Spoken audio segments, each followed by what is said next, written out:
কেমন আছে? আশা করি ভালো আছো। আমিও কিন্তু মোটামুটি ভালো আছি। তো চলে আসলাম আবার নতুন একটা অনেক দিন পরে একটা নতুন ভিডিও নিয়ে।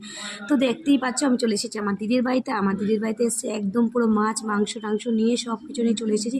এক দিদি রান্না করছে মাংস, আর আমার আর এক দিদি করছে মাছ ভাজা করছে। দু রকমের মাছ নিয়ে এসেছে, মাংস নিয়ে এসেছি।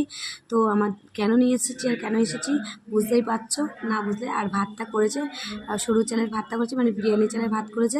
আর আমরা কেন এসেছি বলো তো? আমরা এসেছি আমার দিদির ছেলের বার্থডে। তো ওর তো কোনোদিনও কেউ সারপ্রাইজ দেয়নি, তাই ওর মিশো শুনলো আর আমরা চলে গেলাম সারপ্রাইজ নিতে। আর সারপ্রাইজ পেয়ে কিন্তু ও খুবই খুশি হয়ে গেছে। আর দেখতে পাচ্ছ ও কেক কাটছে, একটা কেকটাও নিয়ে গেলাম সাথে করে, কারণ যেহেতু বাচ্চা কাচ্চা সবসময় খুশি থাকলে কিন্তু বড়োদের খুশিটাই বেশি লাগে। তার জন্য তোমাদের কেমন লাগছে অবশ্যই কমেন্টে জানিও। তোমরা কারা কারা আছে এরকম সারপ্রাইজ দেওয়ার জন্য চলে যাও। আমি কিন্তু যখনই যতটা পারি ততটা সারপ্রাইজ দেওয়ার চেষ্টা করি বাচ্চা কাচ্চাদের বিশেষ করে। তো আমার ভিডিওটা তোমাদের কেমন লাগছে